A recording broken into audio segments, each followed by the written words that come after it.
Good morning.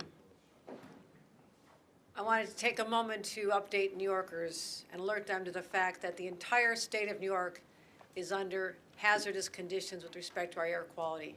As we head into the weekend, the long weekend when people are looking forward to gathering with their families and celebrating outdoors, having picnics and fireworks, there are precautions I want every New Yorker to know about. And to convey these messages, I'm joined by our Commissioner of Emergency Services, Jackie Bray, our Director of State Operations, Catherine Garcia, and our Health Commissioner, Dr. James McDonald. As I repeat, air quality is unhealthy in every corner of the state of New York.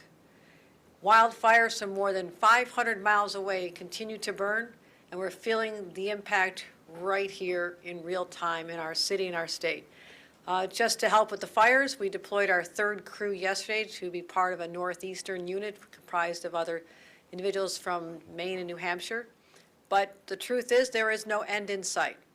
And we need to remind everyone of the current conditions, what the numbers mean.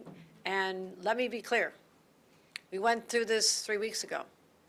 The numbers at this moment do not seem to be trending to be as high as they were 3 weeks ago when the skies were literally orange. But there are still significant public health risks. So let's go through what we're seeing. Let's talk about how we can keep New Yorkers protected. First of all, this is not a child's scribbles of colors sitting in a nursery school. This is our new reality. And air quality, as I said, is unhealthy for everyone because the numbers are over 150. Western New York, we hit 125 already. Central New York, we hit 189. And also the Adirondack region is affected, as well as eastern Lake Ontario. Those are the unhealthy for everyone category. There's also categories, the yellow categories, where it's unhealthy for sensitive groups. That's when the numbers hit 101 to 150. That would be the capital region, the Hudson Valley, New York City, Long Island, and you can see the difference right here. So the red is very bad, the orange is bad, but also we're not in that hazardous range of the purple, the maroon, which can get up from 300 to 500, again, where we saw ourselves a few weeks ago. But this is the new normal for New Yorkers. We need to make sure that people know these numbers. And tomorrow we're expecting to see smoke linger across the state. It's going to be important for people to stay vigilant. So what you can do, check your zip code at airnow.gov. Very easy to have the opportunity to see the exact number in your circumstances in real time. And again, this should be part of our normal existence now. We're so used to checking the weather in the wintertime. What's the air temperature? What's the wind chill? Do I need to wear a hat, a coat? We're also going to have to condition New Yorkers into understanding that being outdoors, when the air quality is compromised and at dangerous levels, it will have an effect on your health. So here's what we need to know. If your numbers are higher than 200, it's very unhealthy or even hazardous. And everyone on those scenarios should stay inside or be masked. We also are talking about the air quality between 150 and 151 and 200. That is the red zone on our map, and everyone will be impacted. So in those categories, when it is red, as much of our state is right now, we really need to limit our time outdoors. And, as I mentioned, be wearing a high-quality mask. Now, if it's 100, it's good, not great. And we're really hoping in that scenario when it hits those levels that the smoke is starting to dissipate. So our state agencies are constantly monitoring the numbers.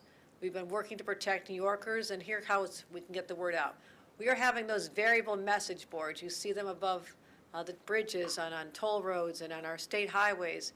We're going to be telling people to watch their air quality and limit their outdoor activities.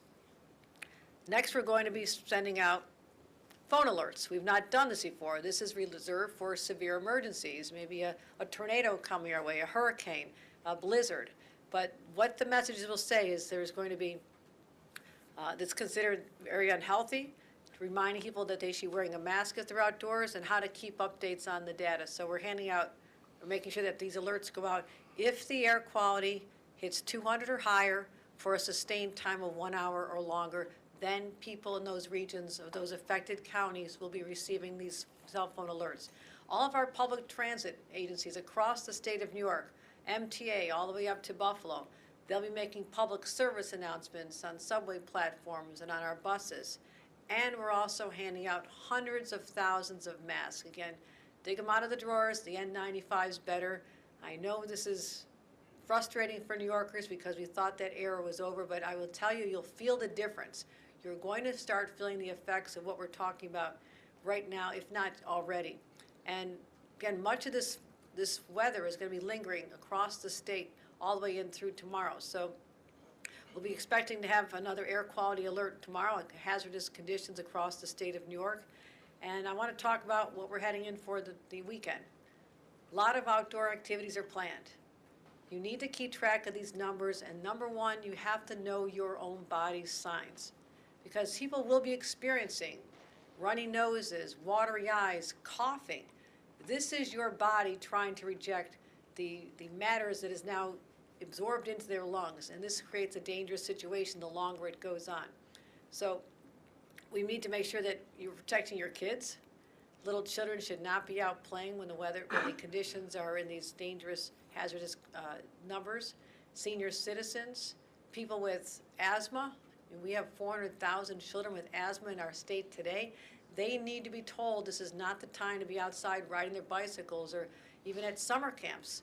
You know, we're making sure all the camp counselors and the leaders of the camps know that kids should not be outside for prolonged periods of time without a mask, especially those with heart disease or respiratory illnesses.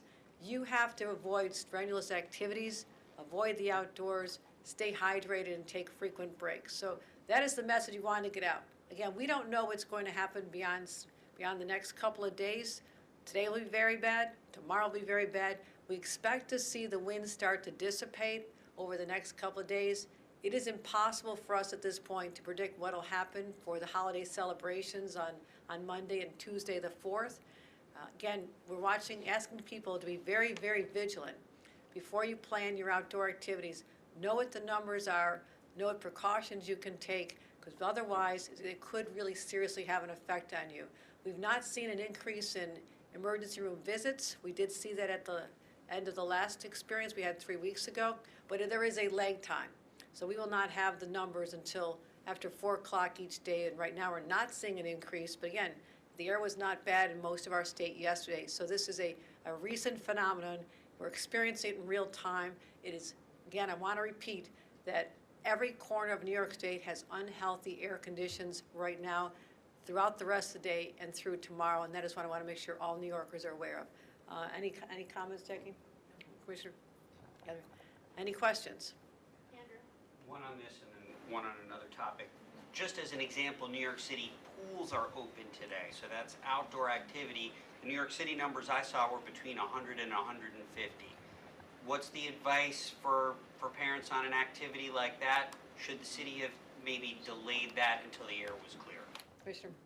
New York City right now is in unhealthy for sensitive groups, and so for that, individuals need to know their own risk, right? As the governor said, sort of listen to your own body. Totally appropriate to keep the pools open today, totally appropriate for people to be out, as long as they don't fall into those sensitive groups. Chronic lung disease, asthma, serious heart conditions. If you fall into those groups, we would ask that you take precautions, but absolutely still appropriate for most people in the city to enjoy the outdoors today. That's not true upstate, right? Upstate today, we're seeing unhealthy for everyone, and so folks in Rochester and Syracuse are taking additional precautions. Governor, can we get your reaction to the Supreme Court striking down affirmative action? Yes, this is a dark day for democracy and for equality.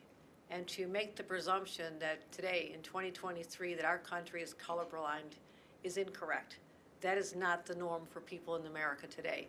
And I've been in contact with our SUNY Chancellor, John King, who will be assessing their policies, but assures us that they'll be considering many factors to understand that diversity is an important part of who we are.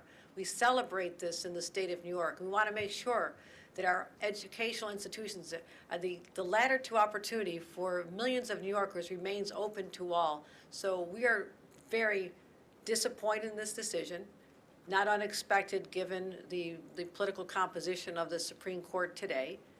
But that being said, we go forth recommitted to ensuring that New York remains a place where we celebrate diversity, inclusion, and we're going to continue to subscribe to those principles regardless of the decisions made by the Supreme Court of the United States. Thank you. This is just a follow-up, actually, on Andrew's previous question. Just, I mean, part of the swimming pool situation is there ends up being people who have to wait outside the pools, especially when they close for like an hour or two. Are there any particular recommendations that you might have to those patrons, maybe not waiting outside or something of that nature? With the current air quality in the city, you know, again, for many New Yorkers, they will manage that fine.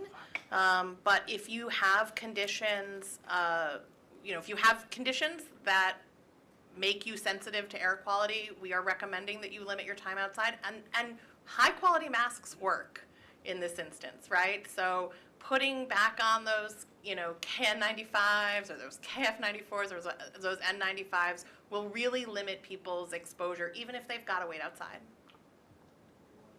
All right, anything else?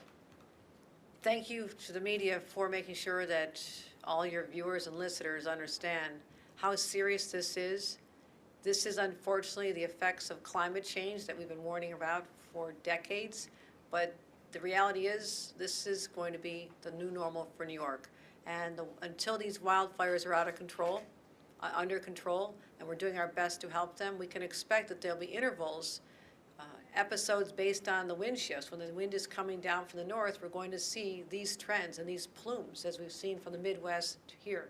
And it'll be very difficult to predict because we never really know exactly how long the plume in the air will be lingering over a certain part of our state. So it involves constant monitoring from our teams. I want to thank all of them for what they do.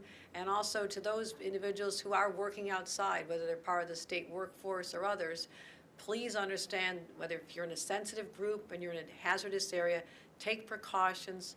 Please use a mask whenever necessary or feel that you need it, and keep them with you. So we want everyone to be safe over this holiday season, whether it's just on our highways and whether you're traveling or visiting families. It's a joyous celebration of real unofficial start of summer, but also given this blanket of air that is now descended upon our state, there are additional health hazards that I want to make sure everyone is aware of so they can be protected and protect their loved ones. Thank you very much.